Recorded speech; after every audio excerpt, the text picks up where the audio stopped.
है उसमें बहुजन समाज के सामने खासकर ये समस्या है कि अब आगे क्या होगा, रास्ता क्या होगा।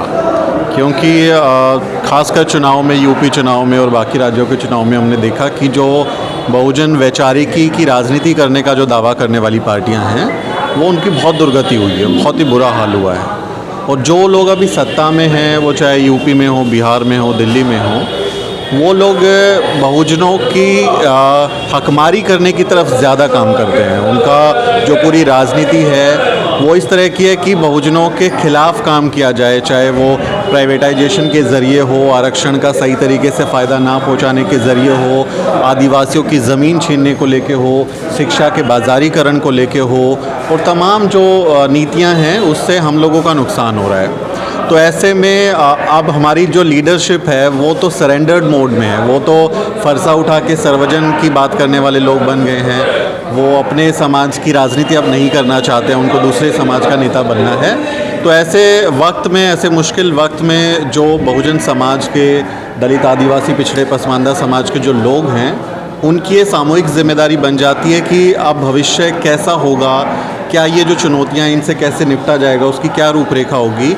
तो उसको डिस्कस करने के लिए सामाजिक न्याय बिहार की तरफ से जो ये कार्यक्रम हुआ है, मुझे लगता है ये बेहद इम्पोर्टेंट इवेंट है। काफ़ी अहम एक जुटान है ये, जिसमें ना सिर्फ चुनौतियों के बारे में लोग अपनी बात कर रहे हैं, बल्कि कुछ सॉल्यूशन की तरफ भी बढ़ रहे हैं। लोग बात कर रहे हैं कि क्या भविष्य में हो सकता है। और मुझे लगता है कि पटना में ये एक बड़ा आज जो जमावड़ा हुआ है, इससे कुछ अच्छा फल निकलेगा और लोग एक कम से कम एक आपसी सहयोग की तरफ, जो खासकर बहुजन बुद्धिजीवी वर्ग है, वो वैचारिक तौर पर एकजुट होगा और कुछ फ्रूटफुल कुछ निकलेगा यहाँ से। संविधान को कमज़ोर किया जा रहा है, बहुजन के संविधान को, इस पर आपको क्या कहना है? बिल्कुल, और ये उन्हीं लोगों की तरफ से किया जा रहा है जो संविधान के सामने दंडवत होते हैं, संविधान के सामने माथा टेकते हैं। वो बात करते हैं कि भारत में संविधान के हिसाब से ही सब कुछ काम हो रहा है, लेकिन जब हम उनकी नीतियों को देखते हैं तो ऐसा लगता है कि वो संविधान से काम नहीं कर रहे हैं। उनके जो लोग हैं वो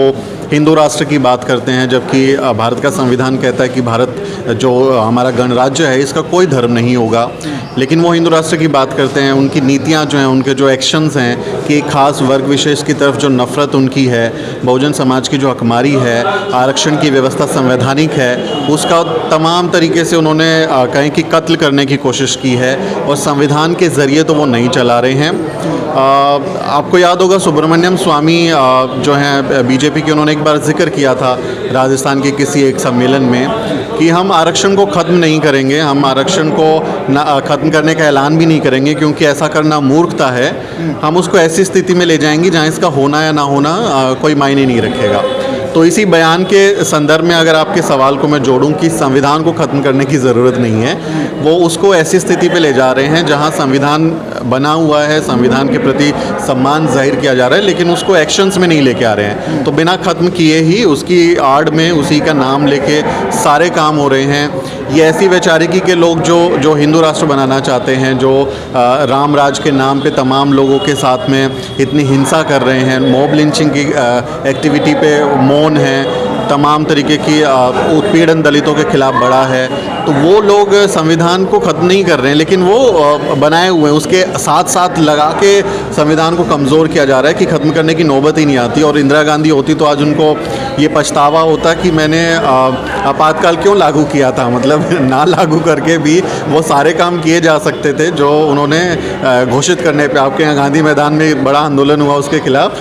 तो यहाँ बिना संविधान को नकारे और बिना घोषित आपातकाल के वो सारे काम हो रहे हैं जो हो सकते थे, और ये एक मुश्किल समय हम सब के लिए। दलितों पर आए दिन अत्याचार होते आ रहे हैं, लेकिन दलित नेता कभी दलितों के बीच आवाज़ नहीं उठा पाते कि आखिर अत्याचार क्यों हो रहा, इसका निवारण कैसे होगा। इस पर आपका क्या विचार है? देखिए, अगर दलित लीडरशिप को आप देखेंगे तो वो चुनिंदा पार्टी और चुनिंदा नेता ही हैं जिनको दलित लीडरशिप के आसपास जिनको रखा जाता है।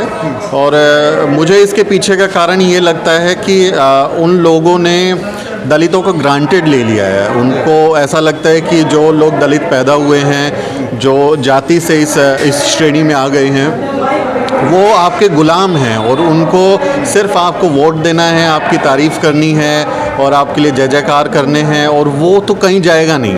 वो आपके ही लिए उसका अस्तित्व है। वो आपको देवता की तरह पूजता है, देवी की तरह आपकी स्तुति गान करता है, तो वो आपके पास ही आएगा, घूम फिर के कहीं जा नहीं सकता। अब बचा कौन कि बाकी लोग हैं उनको अपने पाले में लेके आना है, क्योंकि अब लोकतंत्र में सबके वोट चाहिए।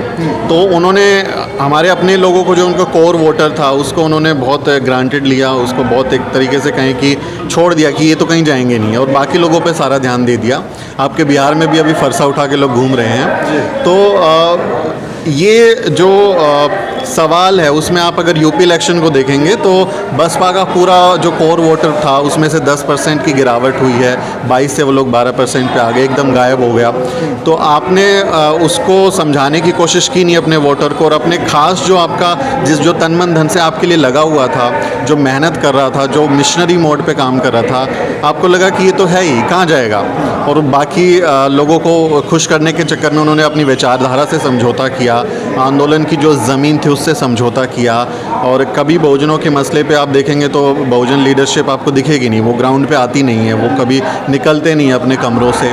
उसी का खामियाजा है कि वो लोग अभी सत्ता से बाहर हैं, विपक्ष में भी बैठने की हालत में नहीं है। कुछ राज्यों में सिर्फ विपक्ष पिछले 2 दशकों से बने हुए हैं, तो उनको बड़ा नुकसान हो रहा है। और आप दूसरी तरफ आप देखेंगे जो दूसरी विरोधी पार्टी है उनकी अपने कोर वोटर के प्रति एकदम मतलब अपार स्नेह है, वो कोई समझौता नहीं करते। उनको अगर EWS बिना डेटा के देना है, सवर्ण आरक्षण देना है तो उन्होंने दिया, उन्होंने कोई उससे समझौता नहीं किया। उन्होंने मुसलमानों को टाइट करना था, किया। उन्होंने दलितों की, OBC पिछड़ों की हकमारी करनी थी कि जिससे उनका सवर्ण वोटर खुश हो सके, और उन्होंने वो काम किया। और राम राज का में आप देखेंगे हिंदू मंदिर बनाना और राम या फिर 3 तलाक के मसले पर, या यूनिफॉर्म सिविल कोड, धारा 370, उन्होंने अपने पूरे एजेंडे पे काम किया, और बहुत कहें कि ईमानदारी से काम किया।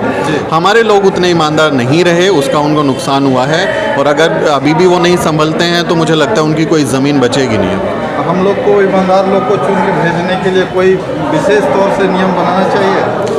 देखिए, ये तो एक संवैधानिक सवाल है, बहुत पुराना सवाल है, और बाबा साहब ने जो है ये इसके लिए साइमन कमीशन के आगे भी वो पेश हुए, उसके बाद फिर गोलमेज सम्मेलन में भी गए, और तमाम उन्होंने ये संवैधानिक अधिकारों की मांग की कि भाई हमको अपना जो प्रतिनिधि है वो चुनने का अधिकार दिया जाए, क्योंकि बाकी जब सब लोग चुनेंगे तो फिर वोट की राजनीति होगी और वो अपने समाज के प्रति ईमानदार नहीं होगा। ये सवाल उठा, लंबे समय से उठा, और ये हमें कम्युनल अवार्ड मिला भी, जिसके खिलाफ गांधी जो हैं वो आमरण अनशन पर बैठ गए कि मैं ये होने नहीं दूंगा, मैं मर जाऊंगा, मैं दलितों का भला होने नहीं दूंगा। तो दलितों की भलाई से उनको इतनी चिढ़ थी कि उन्होंने अपनी जान की बाजी लगा दी, और उसके बाद वो हक छीन लिया गया। अब क्योंकि हम लोग सेपरेट इलेक्टोरेट में नहीं रहते हैं और उसकी कोई मांग भी नहीं है, ऐसा कोई पॉलिटिकल मतलब आंदोलन नहीं है कि हम सेपरेट इलेक्टोरेट की तरफ बढ़ें, पॉलिटिकल लीडरशिप भी ऐसा नहीं सोचती है। अगर वो होता तो वो बहुत बेहतर होता, आज के जो लोकतंत्र की जो व्यवस्था उसके मुकाबले काफ़ी बेहतर होता, लेकिन वो है नहीं, और आने वाले समय में उसकी कोई ऐसी संभावना मुझे नज़र नहीं आती। बाबा साहब अम्बेडकर का मिशन था कि भाई हमें 2 वोट का अधिकार चाहिए, तो वो लोग आज के नेता और आज के जनता लोग भी भूल चुके हैं इस बात। लोगों को मालूम है, ऐसा नहीं है कि भूल गए हैं, बहुत इस पे चर्चाएं होती हैं, जिक्र होती है। ये एक आंदोलन नहीं है, क्योंकि हम ऐसे लोकतंत्र में रह रहे हैं जहां सबके मतों से ही एक सरकार चुनी जाती है, तो अपने मतदाता को नाखुश करके आप नहीं जीत सकते। तो आपको अपीजमेंट करना होता है, अपने मतदाता की गलतियों पर भी पर्दा डालना होता है, उनको खुश करने की कोशिश करनी होती है।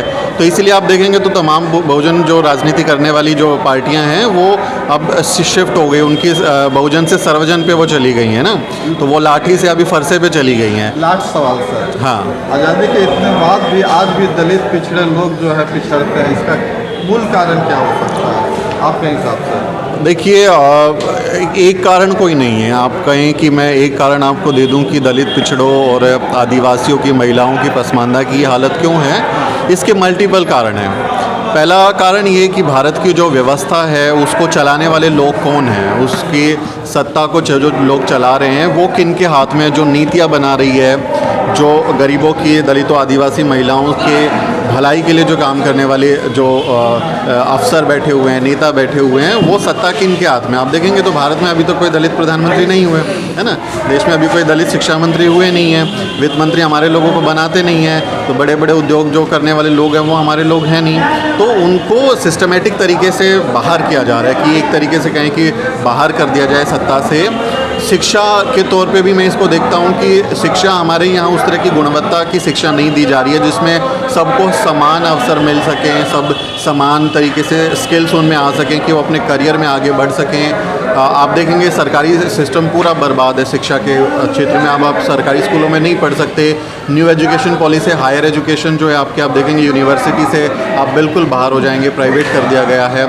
महिलाओं के खिलाफ अपराध की प्रवृत्ति आप देखेंगे कि जो फ्यूडल समाज है हमारा, जो महिलाओं को सम्मान नहीं देता, वो लगातार बढ़ रहा है। और जातीय कुंठा, जो सामंती सोच है कि मैं किसी से बड़ा हूँ और बाकी लोग छोटे हैं, जन्म के आधार पर, लिंग के आधार पर, या फिर जो दूसरे कहीं की भाषा पर, क्षेत्र के आधार पर जो ये भेदभाव करने की जो प्रवृत्ति है, कुंठा है, ये भी एक बड़ा कारण है कि हमारे लोग अभी भी पिछड़े हुए हैं और उनको उनकी वाजिब हकदारी नहीं मिल रही है। मुझे लगता है कि अगर सत्ता ये चाहे कि मुझे लोगों का भला करना है तो कोई रोक नहीं सकता, और सत्ता जब तक हमारे लोगों के हाथ में नहीं होगी तब तक मुझे लगता है बाकी लोग तो पीनट्स ही देंगे, वो आपको मतलब लॉलीपॉप देते रहेंगे।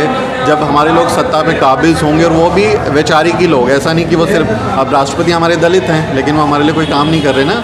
हमारे प्रधानमंत्री तो अपने आप को ओबीसी लिस्ट में डाला था जब अटल बिहारी वाजपेयी थे, तो मोट घाची से वो उसमें आ गए, तो वो खुद को ओबीसी कहते हैं, बट वो ओबीसी की भलाई का काम नहीं कर रहे हैं। तो उस पद पे उन अफसरों में, उन मंत्रियों के पोर्टफोलियो में, उन सरकारों में अगर हमारे अच्छे लोग, वैचारिक लोग होंगे तो मुझे लगता है वो पॉलिसी बना सकते हैं। उसकी तरफ बहुत काम करने की ज़रूरत है। Thank you. मेरा नाम सुमित चौहान है और मैं फाउंडिंग एडिटर हूँ द शूटर और द न्यूज़ वीक से, दिल्ली से।